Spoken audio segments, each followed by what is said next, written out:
right, so this is our agenda for today. I'm sure that you have all had a chance to look at, but I'm going to take the first 10 minutes just to kind of go over the purpose of this webinar. And my name is Erin Blackman. I am a planner in the Environment and Development Department at the North Central Texas Council of Governments.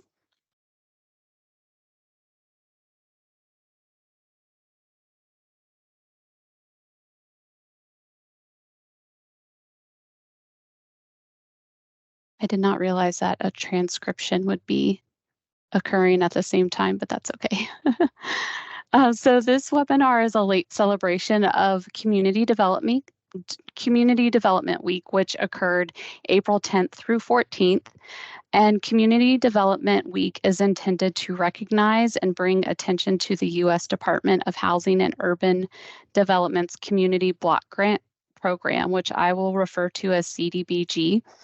So the federal CDBG program exists to provide local governments with resources to develop viable urban communities characterized by decent, affordable housing and suitable living environments.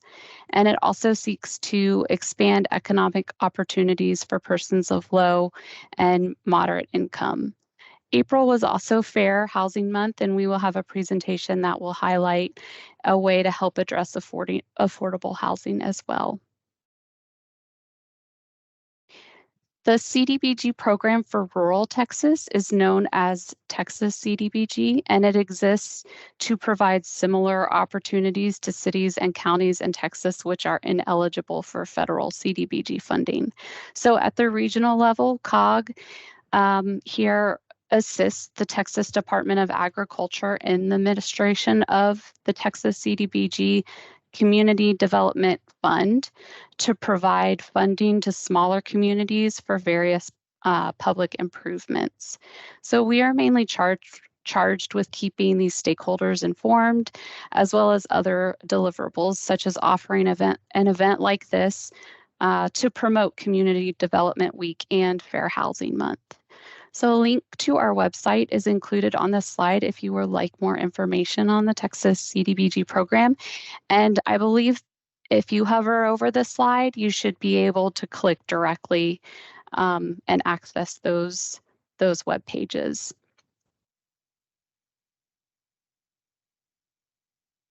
So our role at COG as it relates to the Texas CDBG program has kind of changed over the years, but we've been assisting TDA for in administering Texas CDBG's Community Development Fund for decades. And these images on this slide provide just a little snapshot of the Texas CDBG program and the impact that it's had in the North Central Texas region from 2012 to 2022. So as you can see, $70 million in funding was awarded to 88 different communities to complete 226 projects. The majority of the projects focused on making water system improvements or storm sewer system improvements. And then the remaining projects address street or sidewalk improvements, miscellaneous items like real estate acquisitions and debris clearance, planning studies, or combined water and street or sewer system improvements. Okay, and then if you have any questions related to the Texas CDBG program, feel free to reach out to me, and my information is on this slide. I'll also have it at the end of the presentation, at the end of the final webinar today. Okay, all right, great. I only took 5 minutes, so I had 10 minutes allotted. We will move right into the next presentation. So we have Drs. Rebecca Dudensing and Jamie Ray Walker with Texas A&M AgriLife Extension to set the stage and define what is community development. So Rebecca and Jamie, you can just let me know when you would like me to advance the slide, and I will do that. Awesome, thanks. Well, I am so excited to be here. I didn't realize we were celebrating Community Development Week. So I love to have to revisit that. That is fantastic news. And Erin, if you will go to the next slide, I'm going to do the first part of the presentation and then I'm going to move through it pretty quickly because I'm really excited about the examples that Dr. Walker has to share with you. But setting the stage for community development, it's actually a question we get a lot on campus and across the state is what is community development? What are the parts of community development? And I think that this group is probably more advanced on that front than a lot of the groups that we're dealing with, particularly here among campus, because while campus wants to serve and Extension wants to serve communities in all those different types of development capacities, community development is a confusing sometimes prospect and what's rolled up into what aspects of that. But ultimately, communities are places where people live, work, and or play. And we all belong to multiple communities. Many of us have our community a geographic location, and that can be multiple places, particularly when we think about rural areas. I live outside Snook. I'm part of the Snook community, but I work in College Station. I'm part of the Bryan College Station community. And I'm still part of a community back home in Kansas where I grew up and I'm still pretty plugged in, right? So even those geographic locations, we can have more than one. And then on top of that, we have our membership in groups, organizations we belong to, our churches, our schools, right? Are a membership group many times for those of us who have kids. And then we have our online communities as well. We used to say social media and use different examples, but increasingly I see that really being a gaming function and who we're gaming with and in what platforms and what games we're doing. And so when we think of communities on the scope of places, which is what I usually work with, we're actually competing for community. Somebody may want to go live in a rural area or they may want to go live in a certain town, particularly with remote work options and so forth, but we're still competing for their community. They may want to be there, but how much of the time are they really, they may be physically present, but how much of the time are they present and active in the community becomes another question. And so those relationships that we have to and that we get to cultivate. So next slide. I'm going to drop in the chat a couple of the next resources. I'm not sure I got it to go through. There we go. And one is a publication that Dr. Walker and Craig Carpenter, who's now at Michigan State, and I worked on a few years ago, updating a publication that we just love by Greg Taylor, who's been retired now for a while from A&M and AgriLife Extension, but still had so many relevant points to it. And then the other is more information about this graphic that I have up here right now about community capitals. And we're going to kind of tie those two ideas together. When we think about the community capitals, we think about approaching community development from an asset-based perspective. And trust me, I'm all for walking into a meeting and letting people lay out what the problems are too, right? Because we know that a lot of our communities have problems, and if we don't acknowledge those, we're not being real, and it can be hard to move past them. But we really want to focus on the assets that we have and how we build those assets. And so we often classify those assets in Extension, as well as other community development groups, into community capitals based on the Flora and Flora framework. And different communities have different types of capitals. In fact, when we think about different social groups and different socioeconomic elements within a community, they have different capitals. So it's not just one type of capital for the community, but financial capital in terms of the dollars that are available, grant funding, availability and access of banking, for example, political capital, social, human, cultural, natural, and then built capital. And those all interact in different ways, and we tend to prize certain types of capital as well, right? And so it's about thinking more holistically about that. As I work in academia, and we tend to prize what we consider to be human capital, and we hear it a lot. Oh, we need more college graduates, we need more degrees, we need more STEM, and so forth. And yet, where on this wheel is the people that we need to actually do things. If you want me to help build even something so simple as a parade float, I am not your gal. I just don't have those skills. And yet there are tons of people in our community who do have those carpentry skills. And that's a silly example, right? But it's intended to be a silly example because there are many types of human capital. And so when we're looking at any of these things, we don't want to just look for like, oh, well, obviously we want, highly educated, high paying jobs. Well, we also want people who can do a wide range of tasks. And we think about what do we need in our community and how do we have a vibrant, healthy community. And so on that next slide, it talks a little bit about those different types of capitals. And I'm going to give you just about maybe, I don't know, 20 seconds or so to type in your community among any of those capitals, something that you think is a really cool capital. So I'm going to throw out, for example, for social capital where I live, our 4-H Club and our SBJST are two organizations that are social capital organizations in my community that do some really, really cool things. Now, while you're typing and thinking, I'll also point out that there's a lot of overlap, right? Because while 4-H doesn't have its own building in my community, it does in the county. That social capital with SBJST, they also have a building, which is the hub for a lot of things that go on in the community, right? So there are a lot of tie-ins between these different types of capital. So if you don't mind, just drop in those chats a few interesting things in your community that you think of as a capital. Oh, trails. I bet Jean Marie's going to get to that later as well. Trails are a fantastic capital. Cultural, lots of history. Oh, I love that.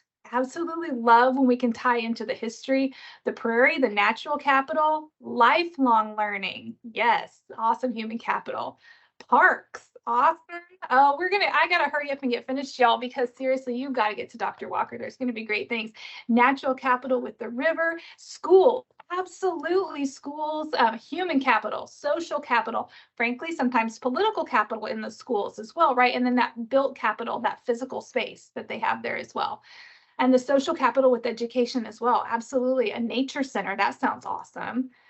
Historic downtowns with cultural, also some financial in those downtowns, right? Downtowns are a space where we really see a lot of different types of culture or different types of capitals coming together, cultural, social, built, all those types of things, financial. So thank you all so much for adding those in. I'm going to run on to that next slide.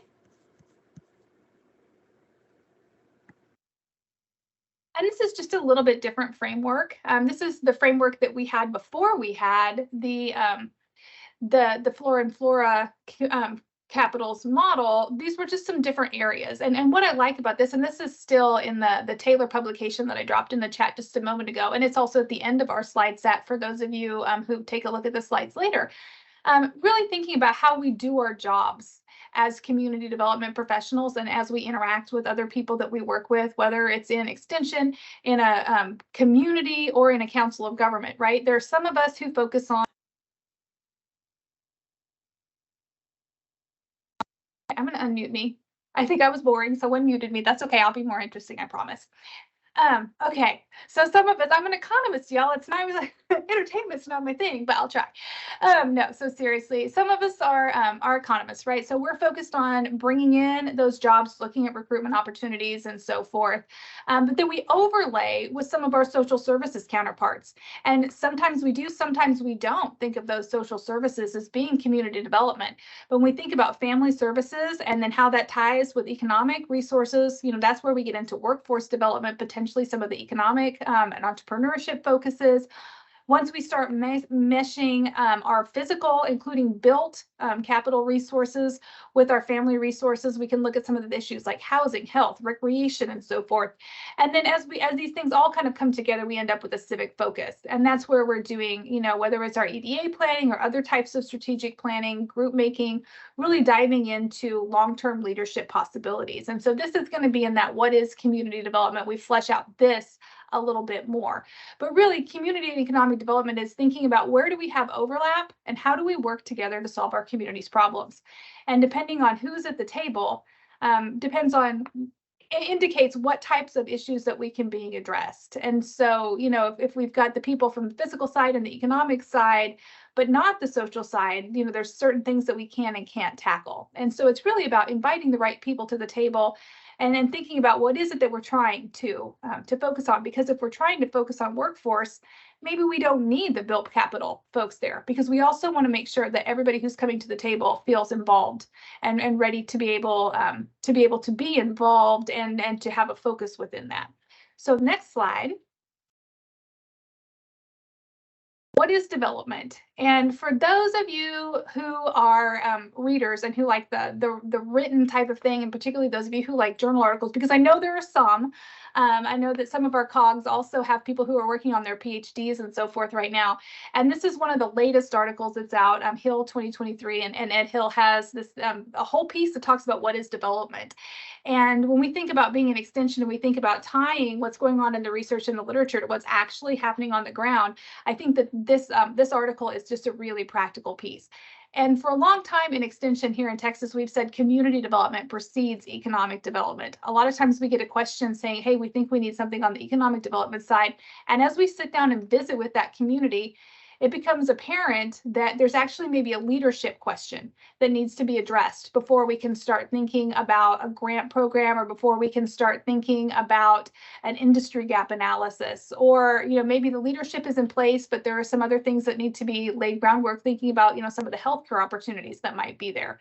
And so when we think about what is development, a lot of times we roll that all into community development, don't we? At least we do here in Extension. And really, there are many types of development. Economic development is different than what we think of as strict community development, which is different than workforce and housing, and then, of course, commercial and real estate.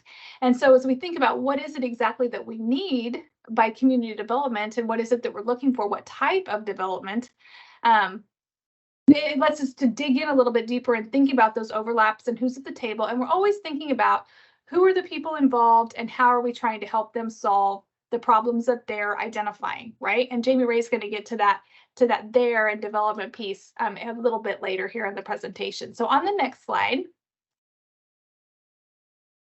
I want to speak, because I'm the economist, just to a little bit about that economic side and some of the things that we think about. And I realized as I was reviewing before we came on live that some of my stuff had either disappeared in the process of uploading to Google, or it had moved around a little bit. So underneath the blue line, right above product development, oh, there it is. Check that out. Cool. Thank you, Erin. Really, retention runs through everything, but raise your hand if you've talked about business retention expansion. BR&E programs. Yeah, I see raised eyebrows, if not raised hands, and I'll take those. That's good. And so we have those. How many of you have those currently going on in your community? And by currently, I mean, I don't mean you're necessarily active right now, but you've got those projects and they happen in your community on a regular basis. So some of you do, right? Which is fantastic. And for those of you who don't, I'm not going to say it's easy. I think anybody on the call would say it's not easy, and it takes time to build those relationships, but it's a rewarding process to go through with your communities and understanding what's going on in your community and how you can support business. Because when we think about, and this does come from the Hill article, I pulled it out and then added a few things to it. But when we think about those early entrepreneurship stages, sometimes that economic gardening piece and how do we grow those businesses in our community, we need to already thinking about how we're going to retain them. Because if they grow the way that they hope they will, someone else is going to want to come snatch them up. Or they're going to see, particularly if they're in a smaller regional trade center, that maybe opportunities are going to be greater somewhere else. Or if they're really growing and they want to stay local, they may be saying, but we also need another place in Denver. But how do you make sure their headquarters stay there? And then as we move on through that product cycle, even if we don't get to abandonment, because we hope that they're retooling and that they find that this is kind of a mature market, but we have new opportunities. So we're constantly revisiting, but we're looking all through that product cycle about how do we develop what we have to shepherd our businesses that we have locally in wanting to stay locally. And at the same time, we want to bring in ones, and we want to bring in businesses that are a good fit, right, for what we already have. And then, of course, we have to do that in concert with the whole host of other developments, because so often we hear about places that just don't have the housing availability. And we hear people that don't have the workforce, and we hear people who don't have the healthcare areas. And so all of these developments feed into each other. In my case, looking at the economic side, I'm starting with the businesses, but I can't start with the businesses in isolation, because I can't attract if I don't have the healthcare, if I don't have the schools, right? So it really is a whole process. On that next slide, I just kind of want to talk about this just a smidge before we transition into other things, because I really do want to get into, and I'm so excited to hear what you all are going to present today. I want to rush through mine to hear what you all are experiencing there on the ground. But growth versus development. And so often I'm asked about growth, right? We talk about community development, but so often I hear about growth. I hear about either our community's not as large as it used to be, and we've shrunken, in population by X%, or we've lost so many hundred people over the last 20 years. We talk about employment in terms of whole numbers. We're going to bring in 5 jobs. We're going to bring in 50 jobs. We know that doesn't sound much to you. Well, you know what? It does sound like a lot to me. Tell me what your population is, because what's 5,000 jobs in Houston, may only be 20 jobs in your community, and it's the same percent of your workforce, and that's a big deal, right? But we hear so often about the big numbers, but we know too that the big numbers leave people behind, because I can get more people. And I heard a statistic yesterday that, we've got all these people moving to Texas, but 90% of them are actually people who are struggling economically, right? So we can grow population, we can employ those people, but if they're still below average in terms of economic status, what does that mean? What does that mean for our housing starts? So we really want to think about development, which is how it affects individuals, right? How does it affect our poverty rates and our per capita income? What's going on with our education levels across the board, and for all types of folks across society? What's our housing quality, right? That's not just a big number that you can put up. When we start thinking about quality and qualitative data, that really moves away from growth. What's our infant mortality? What does our leadership look like? Again, there's some quantitative metrics, but there are also some qualitative metrics there. Development and education, and of course, quality of life. And so I know that you all know this. I know I'm not telling you anything you don't know. I'm just striving to sort of set up the examples and lead us into kind of some common language and some common frameworks as we move forward in today's discussion. And then I have one more slide. Awesome. And I'm going to drop in. This is from a short book. It almost seems like a children's book that I just love, the 10 Commandments of Community Leadership. And it's a well-illustrated book, and I've dropped the link in there from the state of Washington. That just talks about some of the things that I think is really helpful to think about as we're planning for the future. And then I also dropped the link to the Hill article in there as well. I see there's a hand up. I'm not sure if it's somebody who's doing BRE or if it was somebody who had a quick question.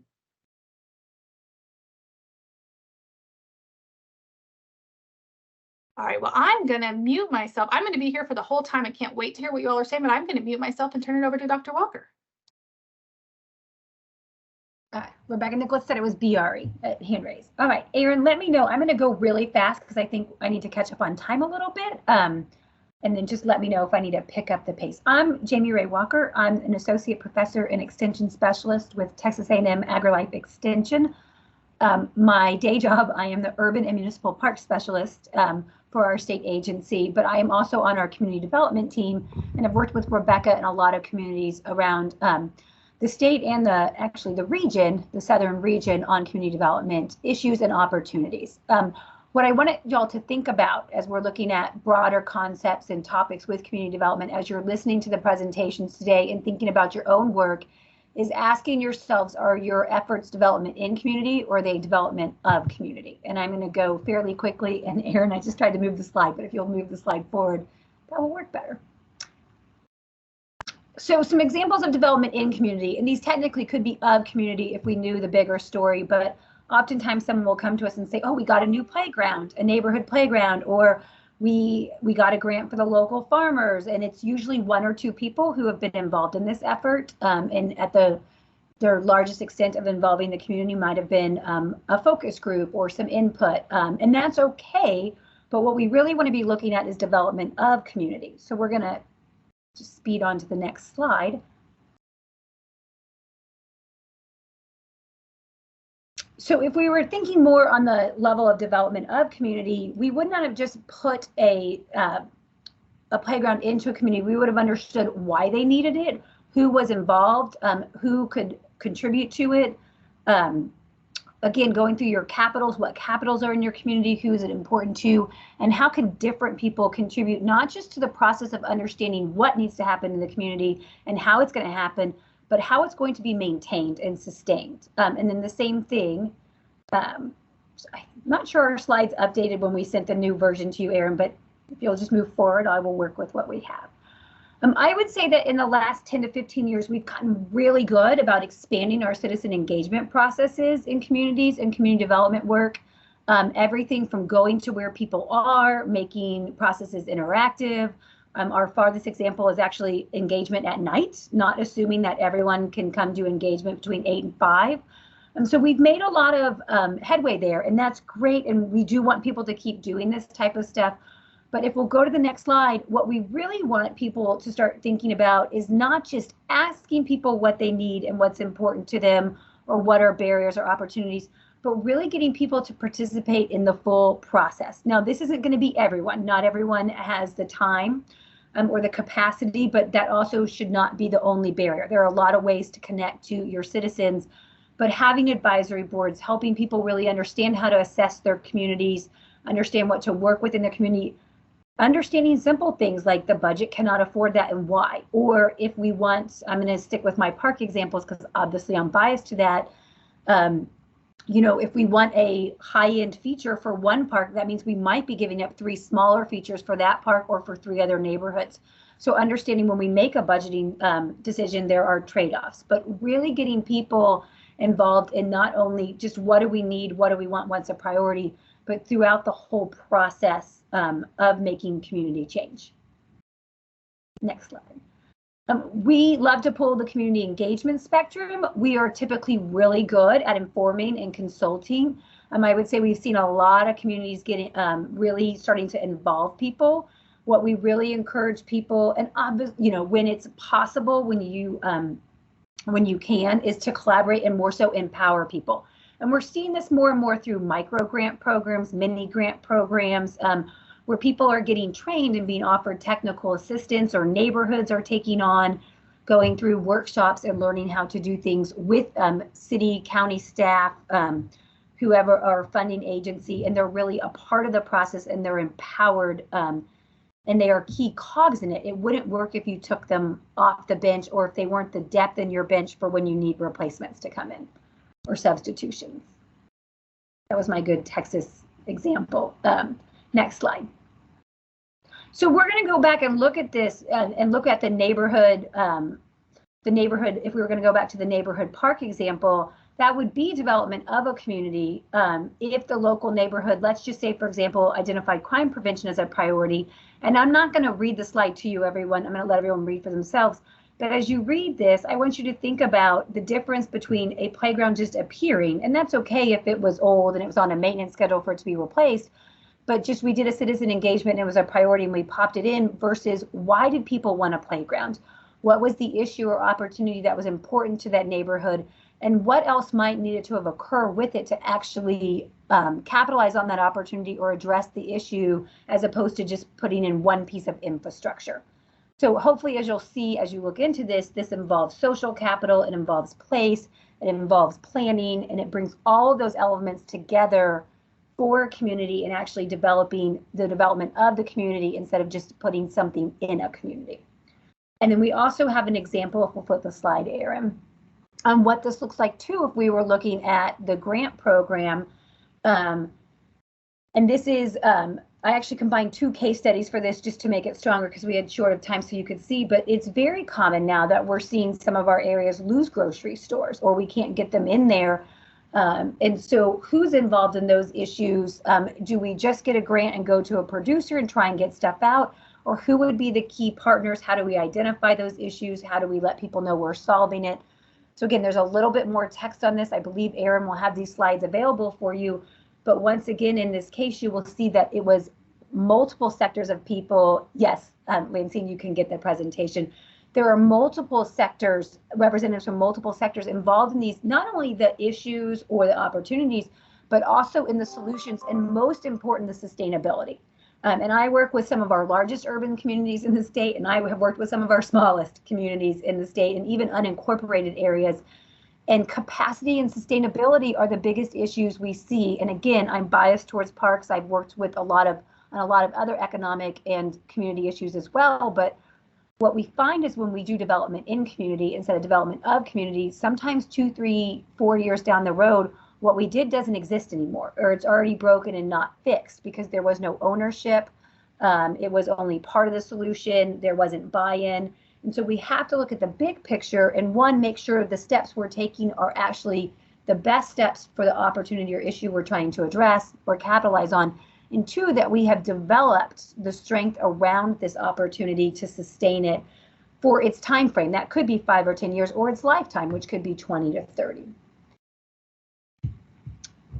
And so just circling back, I just want you to think about, as you're building out your community engagement spectrum, as you're going through examples of what you're doing, if you want to think about what you're doing well, because a lot of our communities are already really good about collaborating and empowering, or sometimes we're good on some projects and areas and we have room to grow in others. Again, informing, consulting, and involving are all still excellent practices in our communities, but where relevant and where important, we really do want to look at how often we can move into collaborate and empowering to be part of community, developing of community instead of just developing things in our community. And again, Rebecca and I just wanted to highlight some of the key concepts that we have found to be very important with the leaders and providers in communities we've worked with, again, across Texas and the South region, as they are continually embarking on community development opportunities in their areas.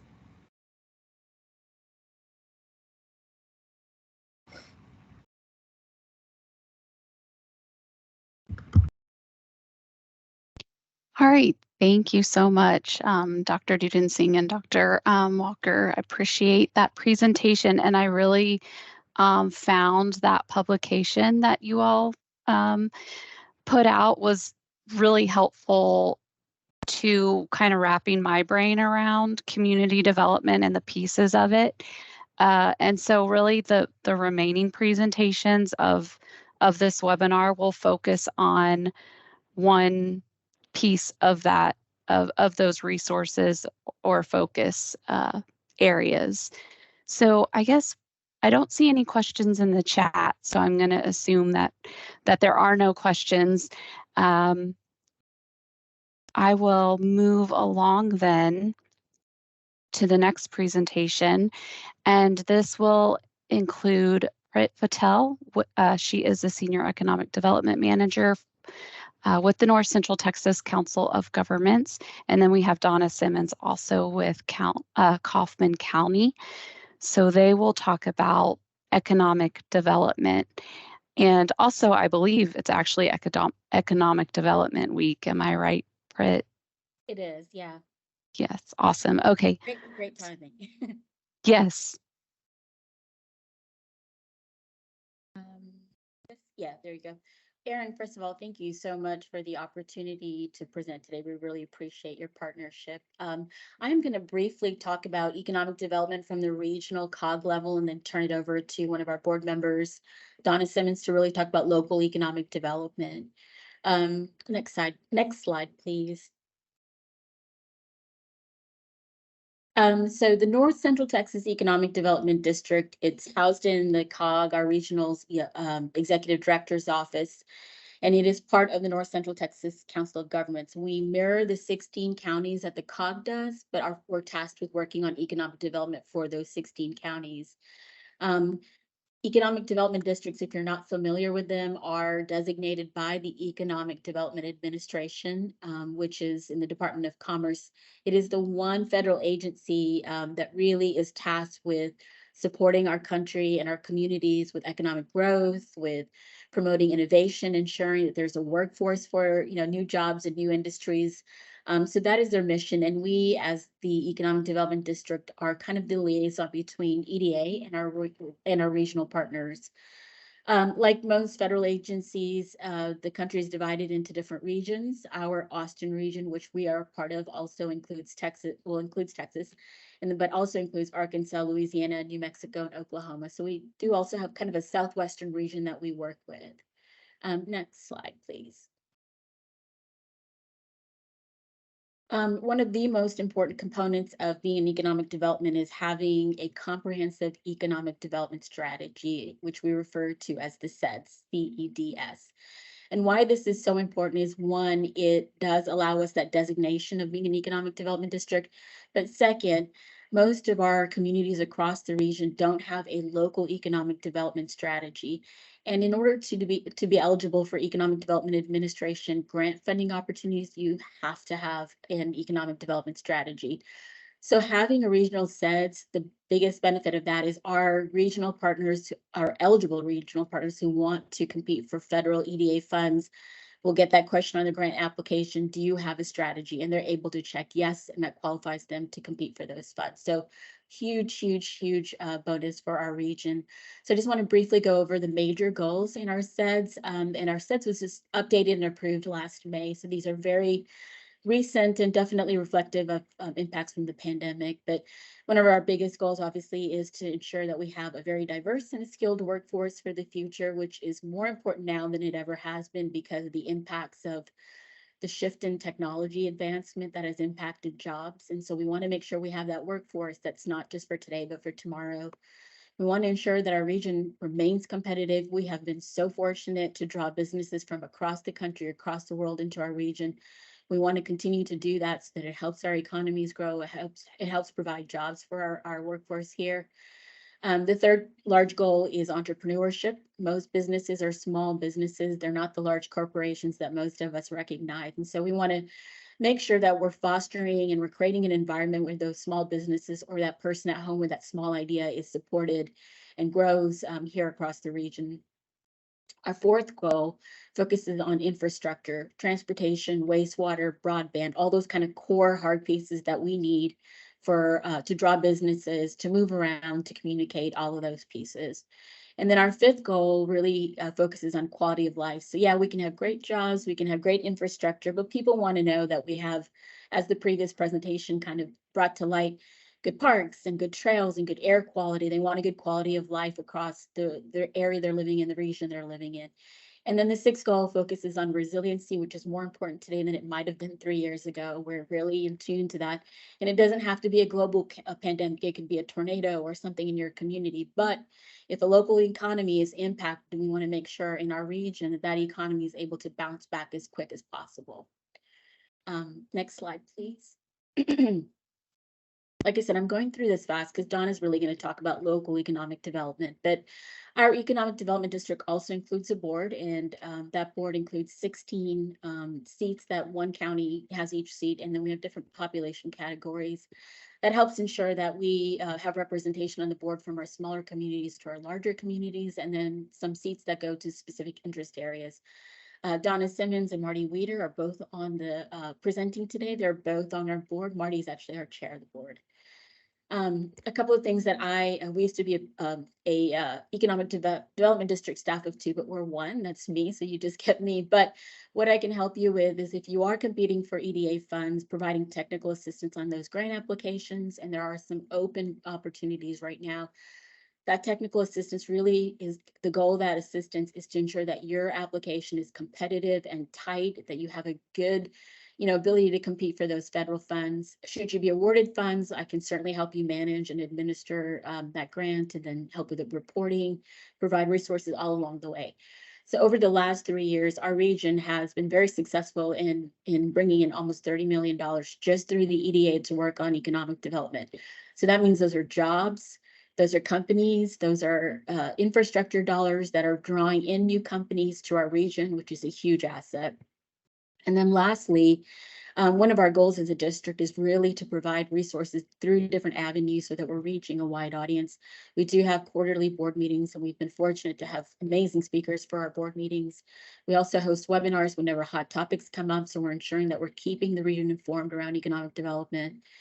We do have a resource page on our website related to economic development. So if you've got an idea and it's 2 a.m. in the morning, you have a place to go to get those resources. We want to make sure that's accessible. We also have a regional economic development distribution list, and I'll drop a link in the chat to that, but anyone is welcome to join that. We're sharing information directly on economic development and all those core pieces like quality of life, et cetera, on the thread as well. We have a LinkedIn and a YouTube page. So if you're the person that likes to listen to your presentation, there are a couple of different avenues by which to do that. I am always available if there's anything you want to talk about related to economic development. And you'll see at the bottom a list of different subject areas. Again, these are core pieces that are related to economic development. So not only are we sharing information on EDA, but all of these pieces that make economic development happen in our region. And with that, I'm going to turn it over to Donna.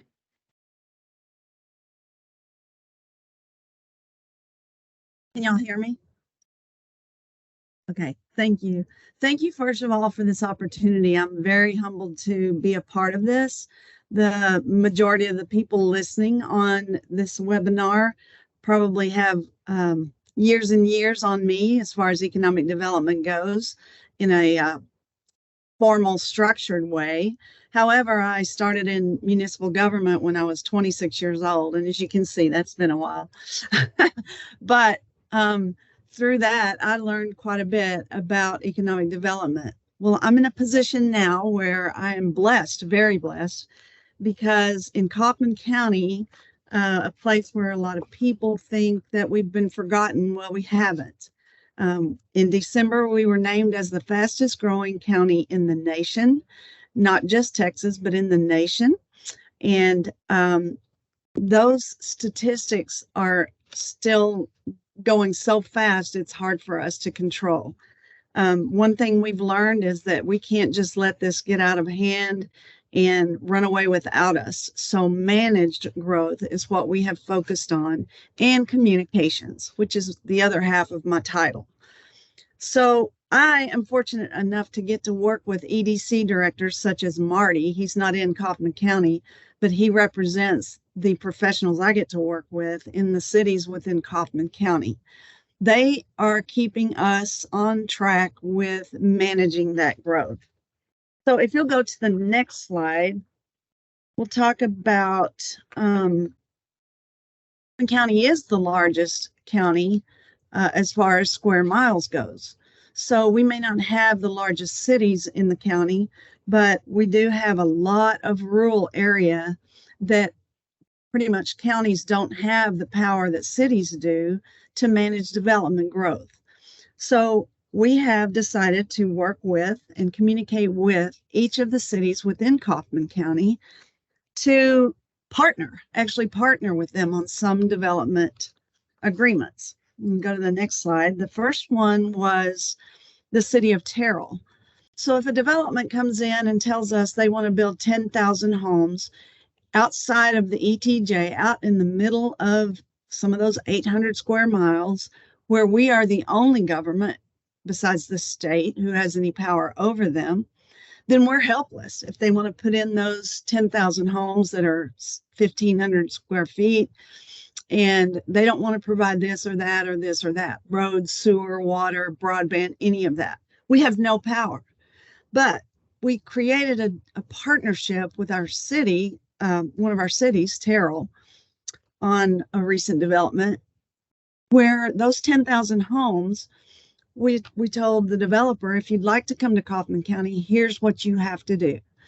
You are so close to the city of Terrell, you have to voluntarily annex into that city. You also have to understand that your water, sewer, and all of that will be help. The EDC will help you out with that financially. If you don't want to do that, then the county is not going to give you a tax incentive at all. If you want a tax incentive from us, sign these papers and let's do this. That development turned into, instead of 10,000, 1,500 square foot homes, to 5,000 homes. And they had to provide an equal amount of open space, parks and recreation space. They brought in, they talked about bringing in broadband, and the EDC in Terrell helped them get the right kind of infrastructure in place. And then now the county is not responsible for all of the law enforcement and all of the fire protection. The city of Terrell is now involved in that. And the way we're funding that is through a tax increment reinvestment zone. And this was very well received. And now some of our other smaller cities are reaching out to us to see if we might help them out with that as well. So I think the partnerships and the communication are the best thing. We found out with just a phone call to each of our EDCs during this time that right now there are 35,000 new homes being built in Kaufman County as we speak. That means in 18 months, we will likely double our population. Without this controlled, managed growth, this could get really out of hand. The school districts are also partnering with us on things. The Forney Independent School District donated land to the county so we could build a sheriff's substation next to their high school. Well, we didn't have anything over there. So if someone was arrested in Forney and brought to our jail, it was a 40-mile trip. So now all of this partnership is paying off as well as law enforcement goes. They have also they're going to provide classrooms in that building so that we can train students in the Forney ISD to become law enforcement in the future. So that's very good. During the pandemic, you talked earlier about small businesses and the importance of that. Yes, we do have large corporations looking at Kaufman County. Yes, we do court places like Amazon, but we also pay very, very close attention to the small business. That is what this county was founded on. That's how we are growing. And we work with each of our chambers of commerce to identify those companies and work with them. And then even on our last board meeting with Pritt and the EDD, the presentation was on entrepreneurialism, and that is alive and well in Kaufman County. So we're putting a lot of focus on that as well. And then finally, if we're going to have people move out here, the transportation issue is unreal because TxDOT can't keep up with, there's no way they could keep up with this kind of growth. If you can see the drive from Kaufman into Dallas every morning, it is an endless stream of headlights, and it's taking longer and longer to get to work. So we are trying to push broadband for Kaufman County through the funds that are being distributed by the federal government. And we have done surveys to find out where our empty spots are, if you will, to go in and get some of that funding from the federal government that they're going to hand down to the state. I think it's like $4 to $6 billion for Texas. So we partnered with all of our cities, all of our hospitals and schools, and we've done surveys to talk about how we can get the data we need before we go put our hand in front of the legislature for that money. Once we get all that in place, then you may not have to commute to downtown Dallas. You can work from home. You can still work for that company in Dallas, but you don't have to drive that 45 miles to get there. So I think all of this is a great example of communication, if nothing else. And the final slide, I mentioned transportation. As a retiree of TxDOT, I worked there for numerous years. I understand how those things work. And without COG, there is no transportation. And I think it's taken a while for people to understand that you don't just ask TxDOT for money.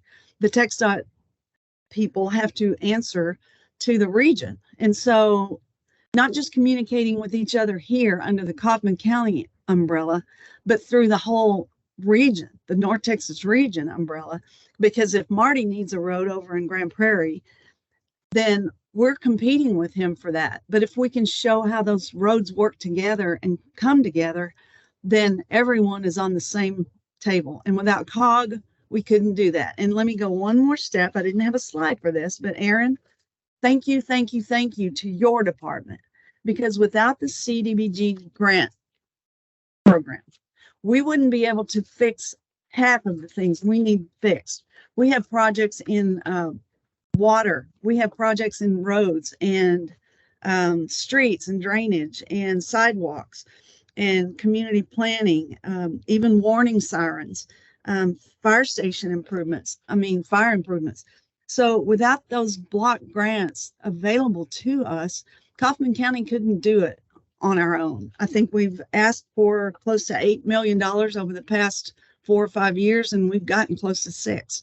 So your action is helping these rural counties survive, and we appreciate it so much. I cannot tell you. I can give you a full list of all of the projects that we've applied for and gotten, and it will blow your mind. It really will.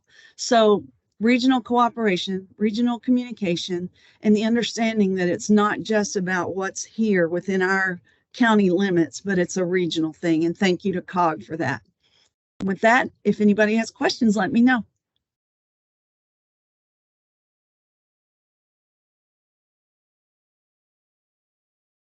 Thank you, Donna and Britt. I loved that kind of overarching theme of regionalism and collaborating and, you know, working together. That's great. And obviously something that we at COG really strive to do. And it's awesome to hear that at Kaufman County you're getting together with the cities and trying to coordinate efforts and such going on there. I don't see any questions in the chat, but if anyone has any questions, just if you want to raise your hand, and I would be happy to call on you.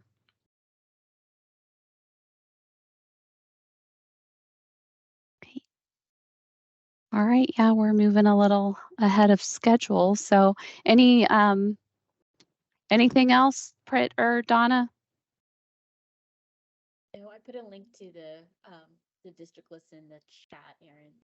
Okay, yes, great. If you can, I encourage you to get on that list. Prit provides great resources through that. Okay, so with that, I will move along then.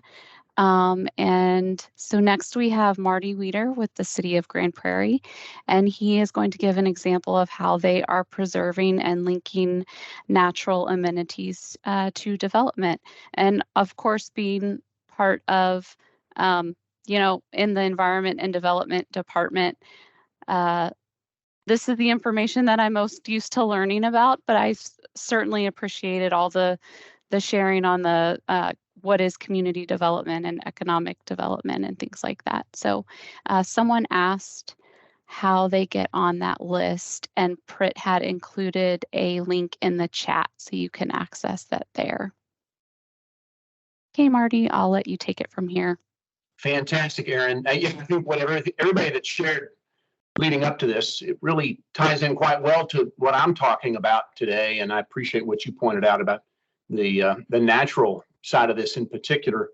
What I would tell you guys and what I'm going to share with you is really all about protecting and leveraging a natural amenity, or what you heard Rebecca refer to as natural capital, to maximize placemaking, and as a result, to create wealth, and perhaps some of that through that built environment that you heard Rebecca refer to as well. I'm grateful, by the way, that y'all made mention as well in the previous discussion that this is Economic Development Week with the International Economic Development Council. What I might point out too is this whole subject ties into what you saw Prit share with the SEDS goals with Goal 5.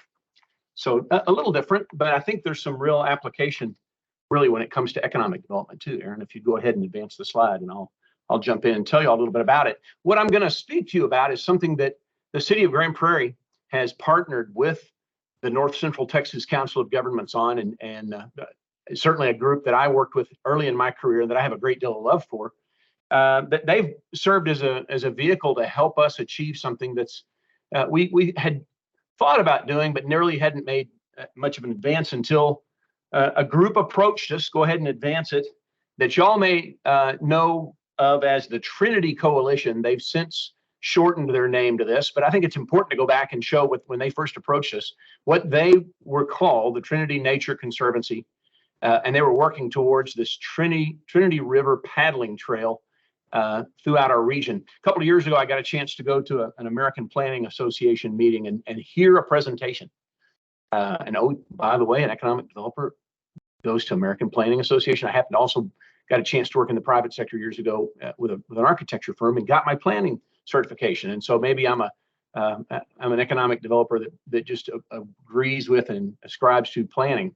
But it was great to get to hear from a nature conservancy like this one, like the Trinity Coalition, that was taking a look at natural amenities and trying to not only preserve them, but ensure that they tie in well to a region. That's really what this group's been doing. Go ahead and advance, and I'll show you the mission of what's now known as just the Trinity Coalition. The Trinity Nature Conservancy, as it was, is to transform the Trinity River corridor into a nationally recognized conservation and recreation area. Y'all may be aware that, that Trinity River cuts through a number of cities. Go ahead and advance the slide, and I'll before I show you all that, I'm going to make you aware before we leave the coalition. We really owe it to the guy on the far right, Steve Smith, who reached out to us several years ago with this idea of a paddle park near our entertainment district. And our Parks Department had worked in and around this area for a number of years in concert with a number of other groups, because this is right next to the Lone Star Trail, a hike bike trail that is close to being completed, where eventually you'll be able to go from downtown Dallas through Grand Prairie, through Arlington, and into downtown Fort Worth, or maybe from the other direction. Steve was the one who kind of placed this next picture in front of us. Go ahead and put that up if you don't mind. Aaron, thanks. Steve pointed to us that if you'll notice in the middle, there's this gap between paddling parks, and quite a gap it is. As you can see there, really 12 river miles in each direction from all the other existing paddling parks. And so it was the coalition that kind of came to us and said, look, maybe we can work together with the North Central Texas Council of Governments and explore how we might fix this. And it was really intriguing to us just to begin that conversation. Go ahead and advance it again, if you don't mind. And I'll tell you a little bit more. We drilled down a little bit, and we're able to see that what's great about this site is its proximity, not only to advance it when I'll show you what's right up to the north, our Lone Star Park. Go ahead and advance it. It should pop up. There we go. So a horse race track, you may know the only legal place to place a bet in North Texas is right there.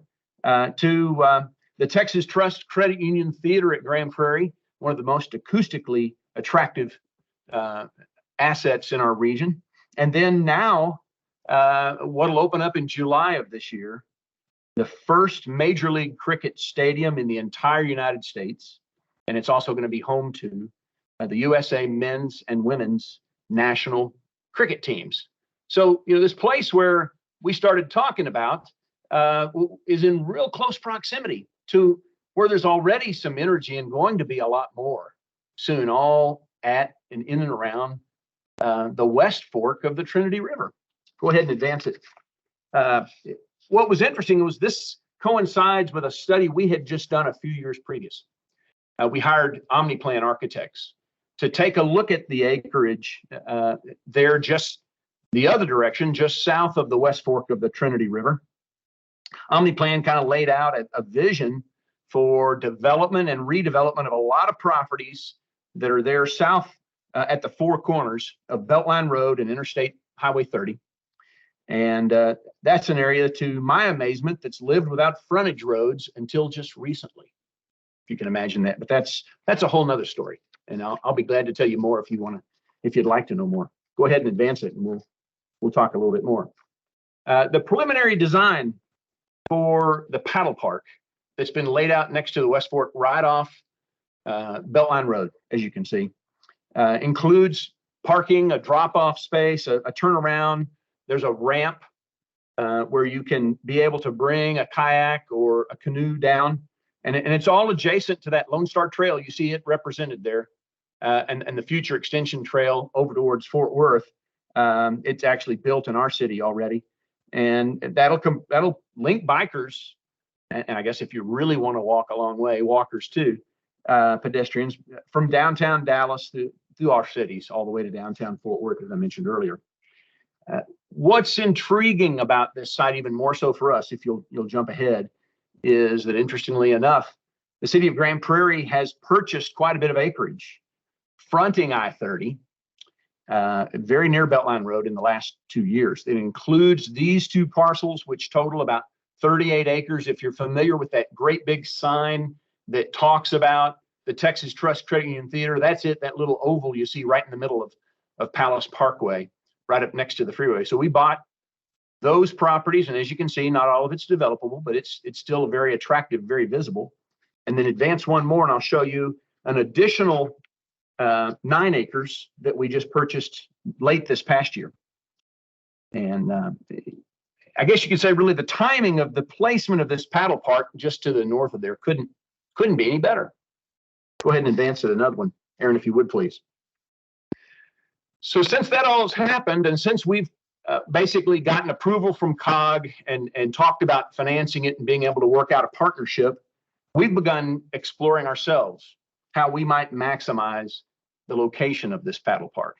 So we took what they had given us, what the Trinity Coalition, as you see in this slide, what they had given us, and we again reached out to OmniPlan. So go ahead and advance it and ask them to come up with some images. So this was done about a year ago, a little more than a year ago, February of 2022. We asked them to get us some renderings on what it might look like. And if you'll advance it again, you'll be able to see the first one, which is close to that Beltline Road location, the boat launch that we showed you earlier. And while these illustrations aren't technically exact, they do help us begin to consider how a small riverside paddle park might have a large ripple effect on our surrounding properties. And that's really our hope.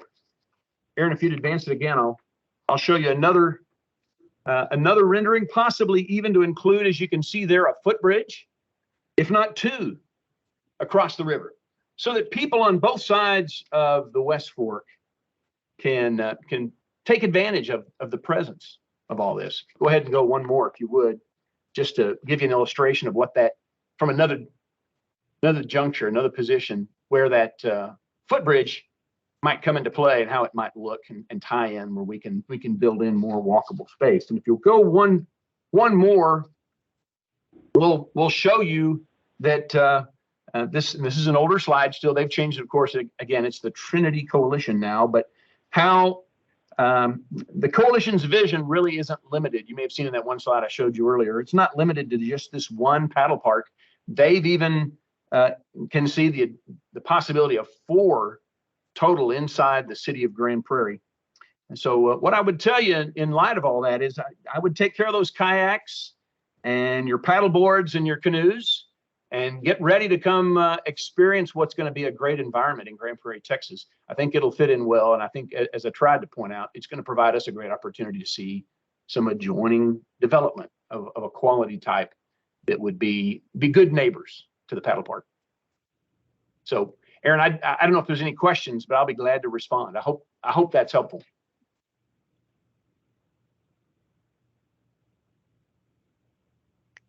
I'm not seeing any in the chat, but if anyone has a question, feel free to raise your hand.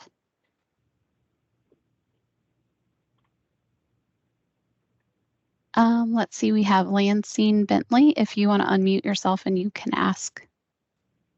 Hi, Marty. Hi, Lansing. Gosh, great project. Thank you.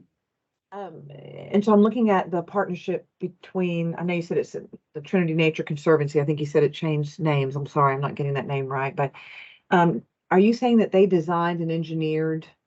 There was another group that designed your parks, right? Separate, a private entity. And was that hired by Grand Prairie? Was it through your EDC? Who actually hired the park design? Because this is design and engineer, but I think that's just the launch sites, right, on the river.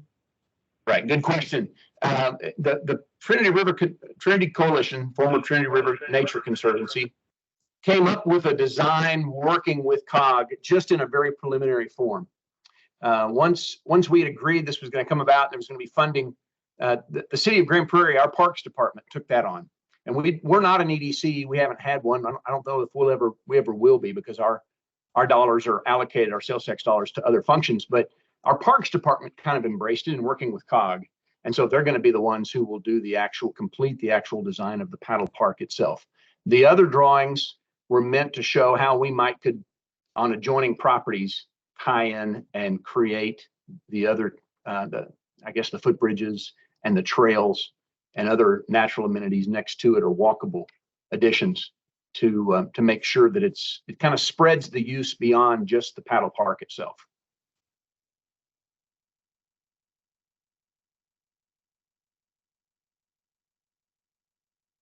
Okay, anyone else? Any other questions? Yeah, and just to add, I I help coordinate the Trinity River National Water Trail Task Force closely with the Trinity Coalition. And so we meet on a quarterly basis. This launch site, Marty, I believe would be the 22nd think that's along right. the, and it is a National Water Trail designated by the National Park Service. I believe it is about, I want to say 135 miles. And it's a continuous trail from Fort Worth to Dallas, and kind of looking at some other opportunities for, expanding that trail. So it's an interesting group, and just lots of great collaboration coming out of that. Yes. So Yes. if you are interested in the Trinity River National Water Trail, I'll put in the link to our website, and then it also links to Trinity Coalition's website if you would like some more information.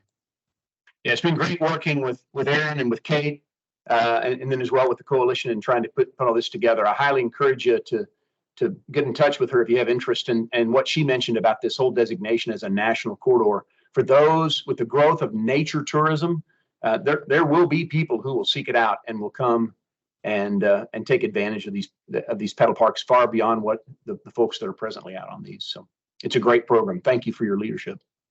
And it is the only one in Texas and the only urban one in the US. Okay, thank you, Marty. I appreciate that. Yes, and having access to nature provides so many benefits, improving health and wellness and spurring environmental stewardship. So certainly, kind of tying into what Donna was saying about wanting to preserve those open spaces and including parks and development and such. So it becomes definitely contagious, right. Yes. Yeah, it really does. It really does. And it sets this region apart further. There's people from other parts of the country that don't know that we have some great natural amenities. All this does is going to help sell it that much more. So yes, thank you. For sure. Okay, so switching gears a bit. Next, we have Brandy Trotter with Workforce Solutions for North Central Texas, talking to us about labor needs and workforce development. So again, labor was it's a part of the people focus that Rebecca and Jamie Ray had discussed in the first What is Community Development presentation. So Brandy, I will let you take it from here. Thank you. Good afternoon, everyone. My name is Brandy Harrison Trotter, and I am the Industry and Workforce Development Specialist for Workforce Solutions for North Central Texas. And as the title states, I'll be talking about who our workforce board is, who we serve, and how our efforts contribute to labor and workforce development. Next slide, please. So, Workforce Solutions for North Central Texas serves two roles in a sense. We are the Workforce Development Division for the Council of Governments, and we are also the Workforce Development Board that services the 14 counties that surround Dallas and Tarrant. Each of them have their own workforce boards. So we have a very large territory. We have an interesting geography in the fact that we have urban, suburban, and a lot of rural counties that we serve. And our primary customers are employers and career seekers. We're always looking for opportunities to help employers develop their workforce and provide those training opportunities to those career seekers to match the two. And so we're always looking for the workforce benefit on both sides. We have 12 workforce centers in our territory, and one of those we actually share with Workforce Solutions for Tarrant County, located in the Alliance area. Given the growth that is happening up there, it is split between Tarrant and Denton counties, and so we work together in that workforce center to make sure that we're able to properly service that area. Next slide, please. So, Workforce Solutions works closely again with employers, career seekers, and economic development entities to continuously build the regional workforce.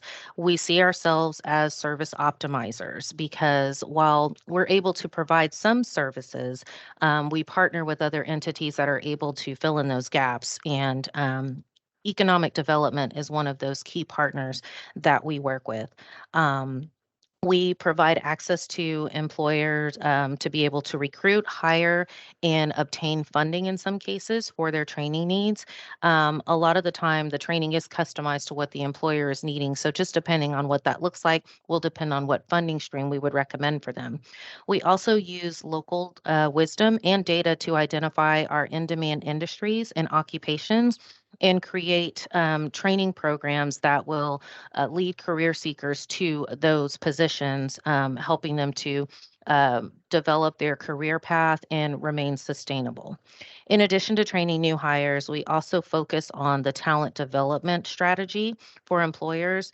And this has really become something that came about post pandemic. During the pandemic, we were super busy.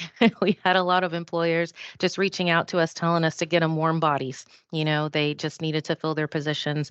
And now that things have settled down a bit, they're actually in a position to pay attention to why are we not attracting these types of candidates? Why are we not retaining these types of candidates? What is it that we can do? And so we've been able to have more of those in depth talent development strategies with them to help create something that will work well for their organization. And some of those training programs, they're through the Texas Workforce Commission. They include the Skills Development Fund, Skills for Small Business, and we also have a focus on registered apprenticeship and pre-apprenticeship program development. Next slide. So this is our ecosystem of services, as we call it, the different types of entities and individuals that we work with. And our adult career seekers, this is probably the largest pool of individuals that we work with, but we assist them with career preparation and career search. And we also identify those workforce adjacent barriers that may be keeping them from moving forward in a position or obtaining a higher paying job. And so we work with them to identify what those look like, and that can be childcare, transportation. We're able to provide some assistance for those based on eligibility, workforce training, and also work-based learning opportunities.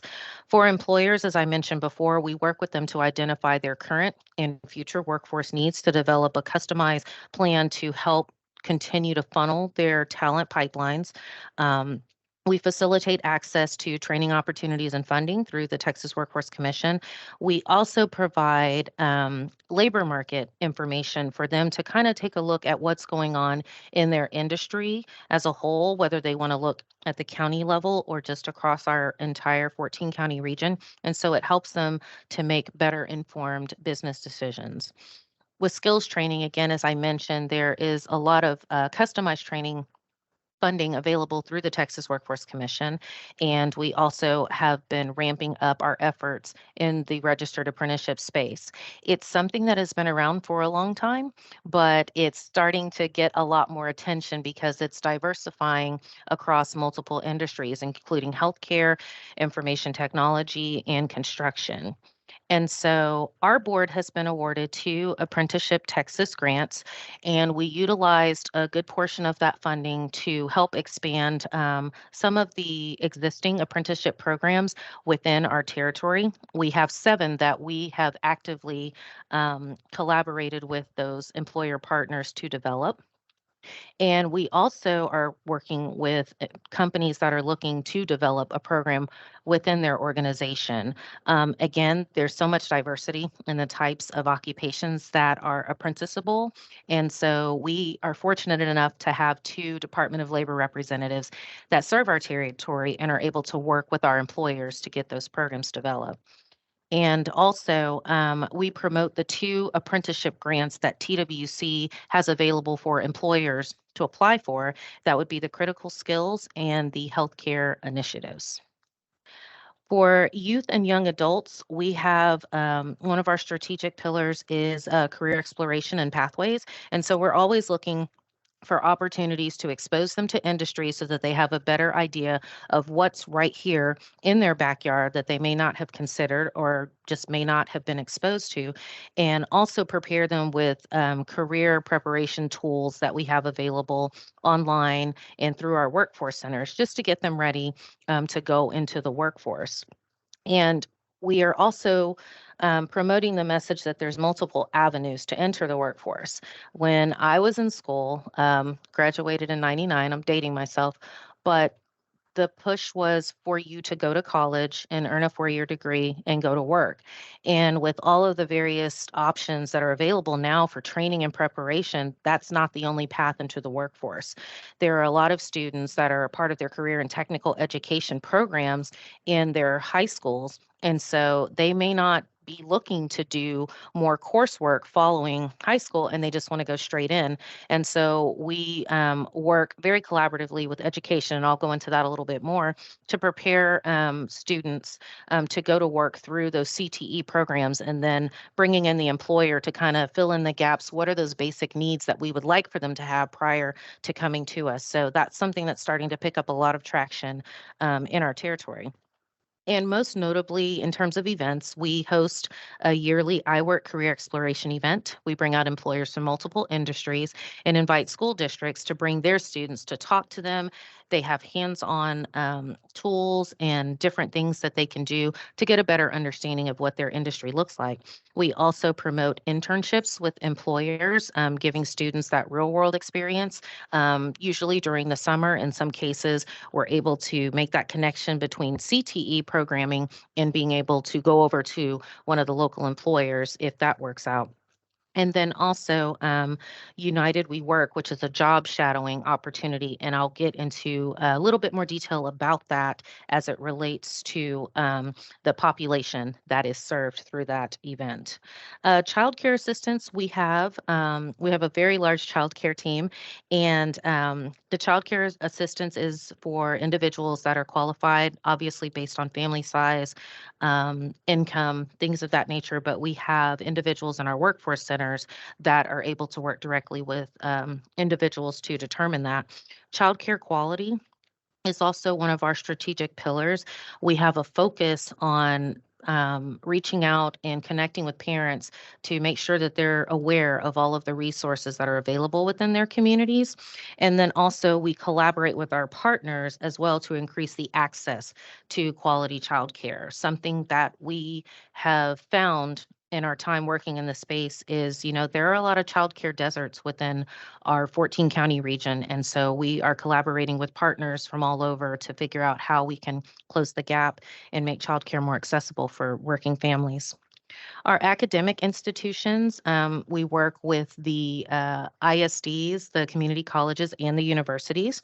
As I mentioned, we partner with ISDs frequently on the career exploration opportunities. Community colleges are able to develop customized training programs for employers to train their employees, and also partner with schools to provide those dual credit pathway opportunities. So students may start working on something in high school and be able to finish a piece of that in community college, but they already have that knowledge going in.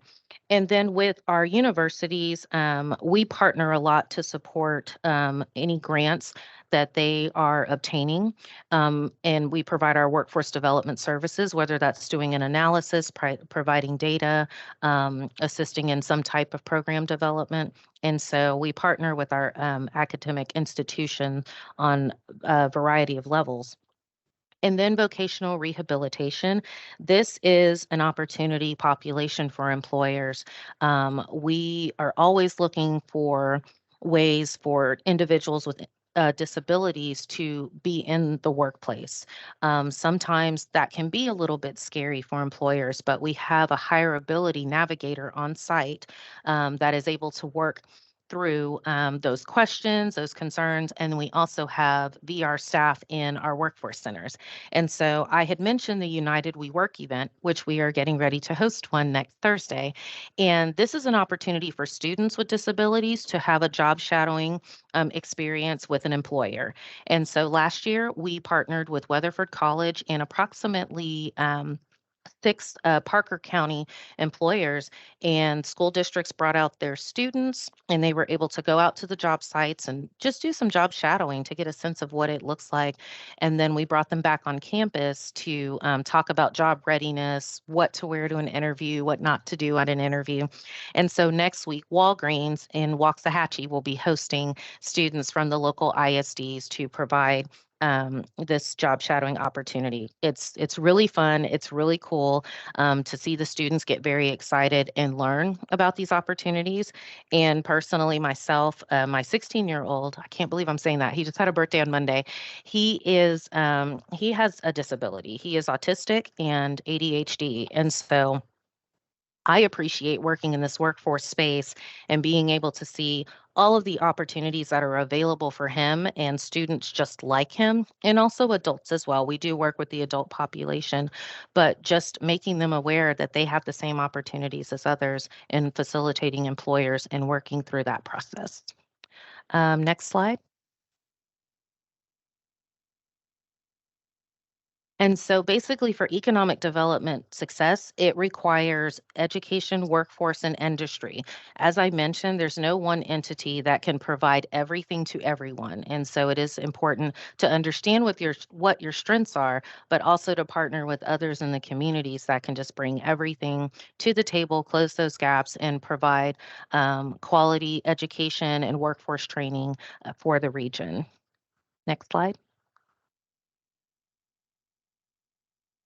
And so that is all that I have. I know it was a lot of information. I tried to keep it as high level as possible, but I'm more than happy to answer any questions if you have them. Randy, there is a question in the chat. If we would like to collaborate with Texas Workforce Solutions on grant opportunities, who would be the contact person? I think it would be fine to contact me first, and just depending on what type of grant opportunity that you're looking for, if it's employer skills based, that would be within my team. We also have our workforce programs team that does a lot of stuff with the workforce centers, and we have some training programs available through that. So feel free to reach out to me and I'll connect you with the right person. All right, great.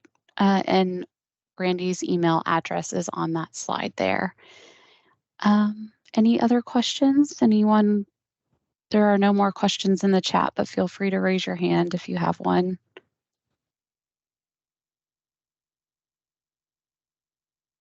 Okay.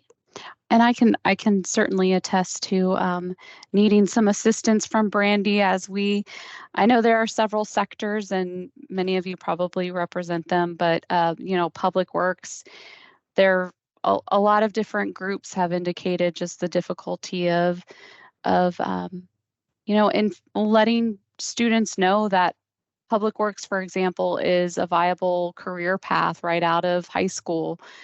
For some things, you don't necessarily need a 4-year degree. And so really trying to get the word out that those are available. But then also, being able to find those resources to assist them in that job, such as the apprenticeship type things, opportunities. So anyway, thank you, Brandy, for that. So certainly high valued labor force is integral to a competitive economy and ties in very nicely and closely with community and economic development. So next we have Ashley Farian, and she is with the City of Lewisville, here to talk about public facility corporations to address affordable housing. Right, Yes. Ashley? Hi, everyone. Can you hear me? Yes.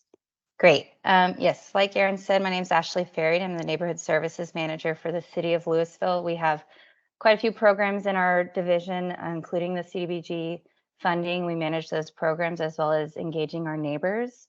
And we'd like to talk, this is a big project for us, and affordability is a big focus for our division. Next slide. So recently, our city council at their annual city council retreat, they have started to set priorities for every year, what city staff is going to be focusing on. And for this year and for last year, they have identified affordable housing as a priority. So we're going to be looking at taking steps to encourage and facilitate affordable housing according with our Lewisville 2025 plan, which is our strategic plan for the city, as well as our sustainability action plan. This includes utilizing the Public Facility Corporation, pre-approved designs of backyard cottages, and other tools to create, develop, and preserve affordable housing. Next slide. So when it comes to affordable housing, you have to have multiple tools in the toolbox, is the phrase we like to use. So the few tools that we have currently is our consolidated plan, which is our 5-year strategic plan for our CDBG funds. We have multiple goals in this plan that is specific to revitalizing and rehabbing our current affordable housing. We're working on our housing strategy plan, which is looking at what affordable housing looks like in Lewisville right now, and what are some other tools beyond what we currently have that we could be utilizing to bring in and preserve our affordable housing. We also are supporting developers who are applying for the 9% low-income housing tax credit through the Texas Department of Housing and Community Affairs. Applications, so we supported one last year that was specific to senior housing, and then we just submitted a letter of support for a workforce development housing here in the city. And then last year we created our Public Facility Corporation, or PFC. Next slide. So what is a PFC? So PFCs are authorized by Chapter 303 of the State Local Government Code. It allows cities to construct, rehab, acquire projects to support affordable housing, and it's considered a public facility. Some of the phrases or terms that are used in PFCs as sponsors. So we as a city, we're the sponsor, a municipality, a county, a school district, or even a housing authority could be a sponsor. And the purpose of PFCs are to construct, acquire, rehab, renovate, et cetera, et cetera. The lowest public facilities in order to bring down those possible borrowing costs. The PFC may issue bonds on the sponsor's behalf to finance the costs of the public facility, which is any real personal or mixed property or interest in property devoted or to be devoted to public use. And then the governance, the PFC's affairs are governed by a board of directors composed of at least 3 individuals appointed by the sponsor's governing body. Next slide. And to continue on, the creation of our PFC by our council decided that they would be our PFC board. So they appointed themselves so that we can continue to bring affordable housing to the community. So we can issue private activity bonds to finance the development of affordable housing. These bonds are no financial risk to the PFC or the city. They don't affect the city's bond rating, and they may receive an issuer's fee to issue bonds. And the bonds issued by the PFC are non-recourse. The PFC involvement in an affordable housing development will make the development eligible for a property tax exemption. That's the key nugget for developers that are coming to us that want to do affordable housing projects with the PFC is that tax exemption. And if it's for a new construction project, it's usually a sales tax exemption. And this is providing the city with another source of funding. Next slide. So the ownership structure, it's the PFC can be a member of the partnership that would own or lease and operate an affordable housing development. In some transactions, the PFC may own or lease the entire development, or they can just own or lease the land in the partnership. So we, as a PFC, we are memberships in this partnership, a limited partnership created for the limited purpose of developing and managing the project. The PFC projects are required to have at least 50% of the residential units set aside for households whose income are at or below 80% of the area median income. And the duration of the affordability can be negotiated. The PFC may negotiate revenue from the operation and or sale of the development. Next slide. So here's what our process looks like in Lewisville. Pre any PFC board meeting, developers are calling. We have a team from economic development, planning, and neighborhood services. So developers can call any of us with interest in a PFC deal. They may have a project or property in mind. And so they will send us any information. We'll set up a meeting. We'll discuss with that team, and the developer will discuss the property or the current multifamily units that they're looking at acquiring or land they're looking at buying, and talk about what their affordability breakdown they're looking for. So we at the City of Lewisville have decided that we are not interested in just 50% at AMI. We want to see what kind of deeper level of affordability they can provide. So we talk through that with them, and we also look at the property that they're interested to make sure that it's going to be in line with our 2025 plan and other development projects that are in the works. And if that is all looks good to us as city staff, we then we ask them to submit a full application, and then we have our financial and legal consultants review that application, and they create an analysis and recommendation on if we should move forward with that project. So the first PFC board meeting, we and the developers come and present the current projects that we're bringing to them, and then they provide direction to us to negotiate based on their direction. So we had our first PFC meeting a few months ago. We brought 3 projects to the PFC board, and they asked us to only move forward with one of those projects. So we're currently in between the first and second meeting, where we're meeting with our other taxing jurisdictions, the ISD, the county, letting them know that we want to move forward with a PFC deal for this project, because these projects are coming off the tax rolls. That also includes coming off the ISD and the county tax rolls. So we're meeting with them while we are also negotiating with the developer based on the direction from our PFC board. So when we come back for that second PFC board meeting, we'll have that term sheet ready for them to review, and then we'll be looking for approval of the resolution based on that term sheet. And then we'll have one more board meeting after that to approve execution of all necessary documents, which is typically 60 days from approval of the term sheet, but can be sooner. Next slide. So part of a PFC appeal for cities is that there's potential revenue from these affordable housing projects. So in the first 2 years, there's potential for $1 to $1.5 million in revenue, with an annual revenue coming in about $35,000 to $50,000. And then if a property or project is sold, there's potential for $1.5 to $2 million per transaction. So that's coming into the PFC. These funds are unrestricted. They're considered public funds, and they can be used for any public purpose. And the City of Lewisville has decided that we want to continue putting that funding back into affordable housing projects. So we have developers coming in that want to only do that 50% at AMI. And when we ask them to go deeper, they say that it doesn't work with their funding. So we hope to use whatever funding we're getting from our projects that we can then put into future projects to help get that deeper affordability, maybe into the 60% or the 30% AMI.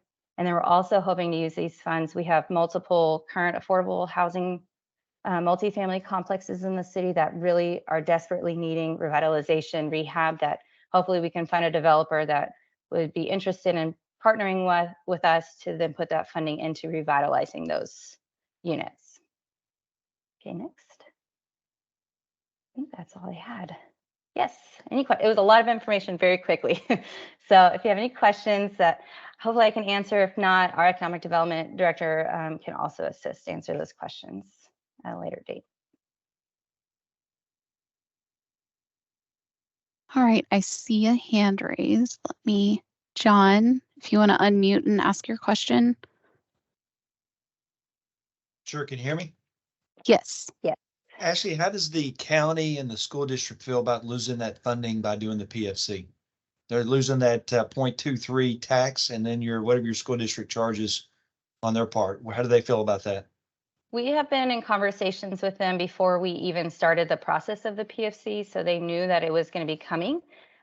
So far it's been, as long as we're in communication with them, they're feeling okay with it.